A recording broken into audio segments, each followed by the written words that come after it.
Hello, I'm Evely, and I will tell you one story. Let's go. Adam had always been a man of routine, content with the mundane cadence of his days. Yet as dusk fell on that fateful evening, an unsettling aura crept into the corners of his modest apartment. The thin sliver of moonlight that seeped through grimy windows transformed familiar shapes into sinister specters. Tonight, his reflection in the old, tarnished mirror appeared warped, a window into a realm where nothing was as it seemed. He moved toward the mirror with a hesitant compulsion, drawn by an inexplicable force. At first, it was a mere trick of the light, a slight distortion in the arrangement of his familiar features. But as he leaned closer, his eyes widened in terror. There, nestled amid the neat row of teeth he'd always known, were two extra, razor-sharp protrusions. They gleamed unnaturally in the dim light, their jagged edges evoking the fangs of a long-forgotten predator. In that frozen moment, a cold shudder raced down his spine, and a quiet, insidious whisper echoed from deep within him. These teeth were not his own. For long, Adam stood paralyzed, his heart pounding with a dread that felt both primal and unearthly. The reflection before him was familiar yet alien, as if a dark doppelganger had invaded his very flesh. With every heartbeat, the extra teeth pulsed with a sinister energy, as if they were conduits for an ancient, cursed force. Along with their appearance came a torrent of strange sensations, an insatiable thirst that gnawed at his core and a craving for something unnameable, something drenched in blood. It was as if the teeth themselves were beckoning him toward a fate laced with horror. In the days that followed, Adam found himself tormented by inexplicable changes.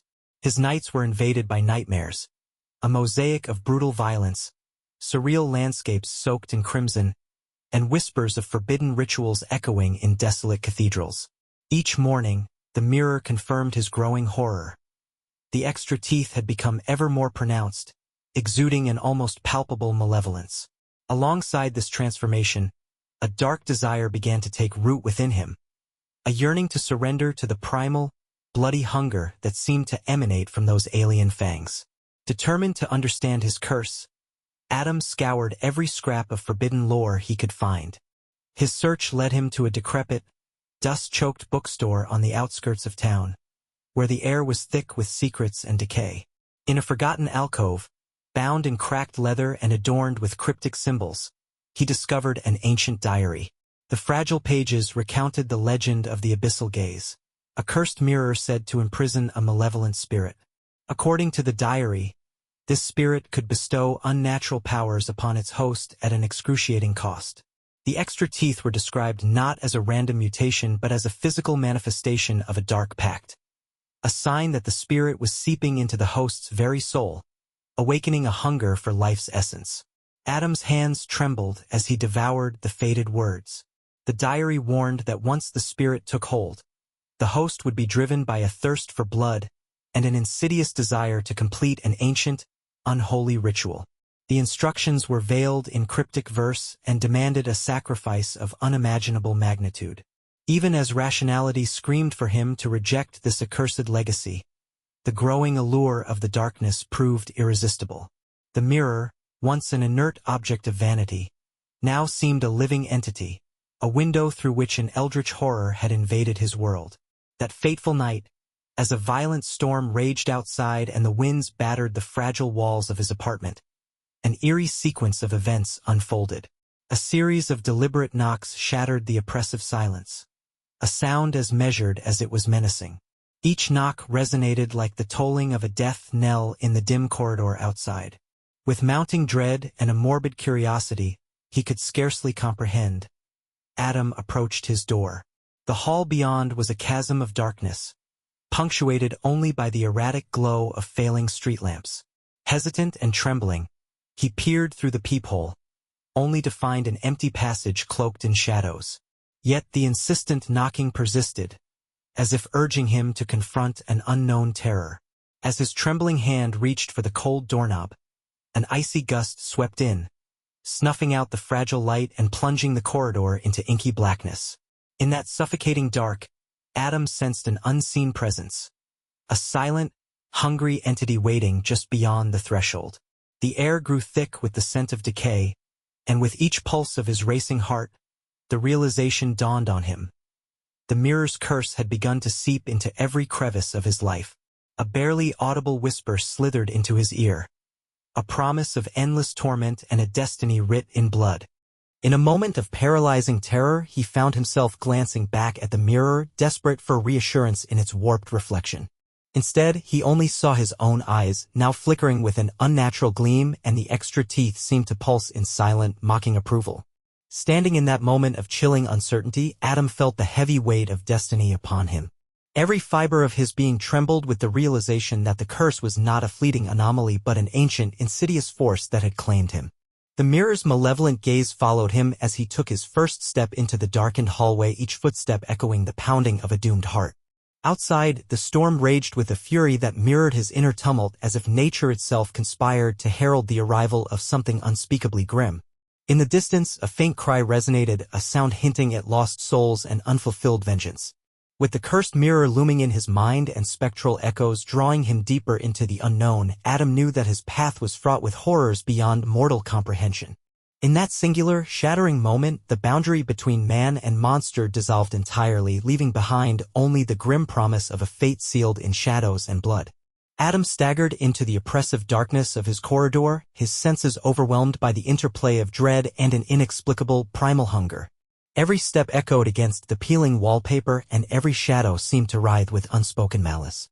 The extra teeth, now ever more prominent, felt as though they were the harbingers of an ancient curse, a curse that not only distorted his appearance but also twisted the very fabric of his soul. In the following nights, the boundaries between reality and nightmare began to crumble. Adam's sleep was haunted by vivid visions, a spectral figure draped in tattered robes whose eyes burned with a fervor of eternal sorrow and rage. The figure whispered cryptic riddles and incantations that only deepened Adam's torment. Each vision left him trembling, as if the soul of that mysterious entity were clawing its way from the ether into his own being. His thirst grew insatiable, a craving not only for water but for a darker sustenance that pulsed in his veins whenever he caught a glimpse of his reflection. He began to fear the mirror, for it now seemed to be the conduit through which this malignant force seeped into his life. One particularly harrowing evening, as a frigid wind howled through broken windows, Adam awoke to a disturbing change.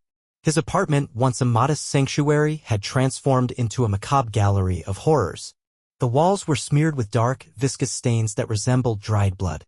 Furniture lay overturned, and strange symbols, unfathomable runes etched in a language long dead, had appeared on every surface. Amid this chaos, a low, guttural chant echoed from unseen corners, as if an unseen congregation were performing a ritual of despair. In that moment, Adam realized that the curse was no longer confined to his reflection, it had metastasized into his very dwelling. Desperate for answers and driven by a mingled terror and curiosity, Adam returned to the old bookstore. The once dusty volumes now seemed to pulse with a sinister vibrancy, as if they were alive. In the dim light of a flickering candle, he pored over the ancient diary once more, seeking solace in its cryptic verses. But the words now struck him with renewed horror. The cursed mirror was merely the first stage of a grander, more malevolent design. The extra teeth were the physical manifestation of a deeper metamorphosis, a transformation that threatened to erase his humanity and bind him irrevocably to the spirit that haunted him. Haunted by this revelation, Adam began to notice disturbing signs that the curse was accelerating. At odd hours, he would catch a glimpse of his reflection, and the extra teeth seemed to shimmer with a predatory gleam. His skin grew pallid and taut, as though life itself was being drained from him. The hunger within him evolved into a relentless desire, a craving for something far more visceral than water or sustenance. In the dead silence of the night, he found himself inexplicably drawn toward the abandoned district at the edge of town, a place rife with decay and despair. The dilapidated buildings, festering with urban legends and whispered curses, seemed to resonate with his inner torment. Under the cloak of darkness, Adam ventured into a derelict structure that exuded an atmosphere of desolation. The interior was choked with dust and the remnants of long-forgotten rituals. In a room that bore the scars of violent struggle, he discovered remnants of occult paraphernalia, a rusted chalice, shards of stained glass, and a tattered manuscript that detailed forbidden rites. With trembling fingers, he traced the arcane symbols, each one igniting a spark of dread and fascination. As he absorbed these relics of despair, a low, ominous moan reverberated through the halls. In that moment, Adam's transformation reached a critical juncture. The extra teeth throbbed, and his mind was assaulted by a vision of the spectral robed figure now looming large in a vortex of eldritch flames and crimson shadows. The vision was not merely a hallucination, it was a summons. The ghostly figure beckoned him to a forgotten cemetery on the outskirts of the city where ancient tombstones bore the names of those long dead and whose stories had been consumed by the passage of time. In that haunted necropolis, amid the skeletal remains of the past, Adam found a ritual circle etched into the ground. Flickering torches cast grotesque silhouettes across the moss-covered stones. There, in the heart of the circle, lay a withered effigy that appeared disturbingly human. The sight sent a jolt of terror through Adam's body, yet it also stirred within him a perverse sense of inevitability. The cursed mirror had drawn him here to complete a cycle of rebirth and damnation that would forever bind his fate to the insidious spirit. As midnight approached, the air turned unnaturally cold and heavy. A phantom wind swept through the cemetery, carrying with it the echoes of anguished cries and the rustle of spectral wings.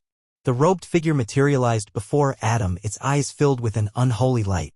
In a voice that trembled between the realms of life and death, it intoned a dark promise. The ritual was to be completed, and only then would Adam be free from the torment or condemned to an existence of eternal hunger and bloodshed. With every word, the spectral presence eroded the last vestiges of Adam's human restraint, pushing him ever closer to a precipice from which there was no return. Torn between revulsion and a desperate desire to reclaim his lost humanity, Adam hesitated. But the insidious allure of the ritual, the promise of ending the agony, proved irresistible. With trembling resolve, he stepped into the circle, feeling the earth beneath him pulse with an unholy rhythm. The extra teeth, now gleaming like the fangs of a primordial beast, pressed against his lips as if urging him to speak the forbidden incantation. In that dire moment, as spectral voices converged and the cemetery shuddered with the weight of ancient curses, Adam knew that his final act would be a testament to the inescapable power of the darkness that had claimed him. And so, with the wind howling like a chorus of the damned and the cemetery bathed in a ghastly luminescence, Adam began the incantation that would either shatter the curse or seal his fate in eternal horror. A fate that would echo through the corridors of time like the unending lament of lost souls. Thank you very much, and see you all in the next video.